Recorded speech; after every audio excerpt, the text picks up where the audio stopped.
Paralyzed, Chloe had been taking the medication her mother gave her. One day, she suddenly realized something horrifying. For the past 18 years, those pills had been prescribed by the doctor to her mother. That night, her mother once again brought her the medication. Chloe pretended to hesitate for a moment before swallowing it. As soon as her mother left, Chloe quickly spat it out and stared at the capsule in her hand, growing increasingly chilled the more she examined it. Later, in the dead of night, she quietly crept downstairs and hastily opened her computer to search for the capsule's name. But to her surprise, the internet at home was down. Chloe didn't notice that her mother was standing in the kitchen watching her.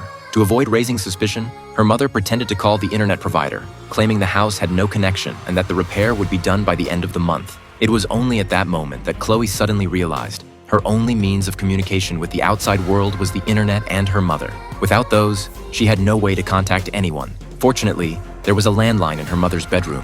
While her mother was watering the vegetables, Chloe seized the chance to call her primary doctor. As soon as the phone connected, the voice on the other end called out her mother's name, and she quickly hung up, terrified that her mother might overhear. She then randomly pressed a series of numbers, almost like blindly stumbling upon the right combination.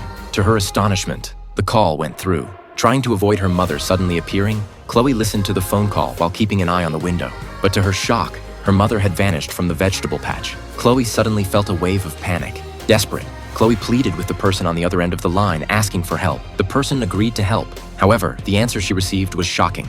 Upon investigation, she learned that the drug digoxin was a small red pill used to treat heart diseases. But Chloe could clearly see that the pill she was holding wasn't digoxin. That meant she needed to take the pill to a pharmacy to search for the truth. At dinner, Chloe told her mother she wanted to watch a movie. Unable to find a way to refuse, her mother reluctantly agreed. When the movie reached its climax, Chloe slipped out of the theater like an eel, rushing into the pharmacy across the street with her asthma medication in hand. She handed the pills over to the counter and asked about the name and effects of the drug. To her surprise, the pharmacist explained that the pill was actually a muscle relaxant for dogs. Chloe's heart felt like it had been pierced. She asked the pharmacist what would happen if a human took it. The doctor looked at her, utterly confused. At that moment, her mother, sensing something was wrong, found her in the pharmacy.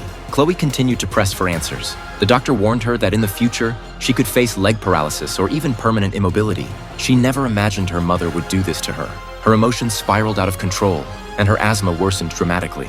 The voice of that devilish figure felt like needles stabbing her heart. Helplessly, she sat there, watching her mother disperse the surrounding crowd. As the medication slowly seeped into her body, Chloe's thoughts became clouded, as if wrapped in a fog, growing increasingly distant.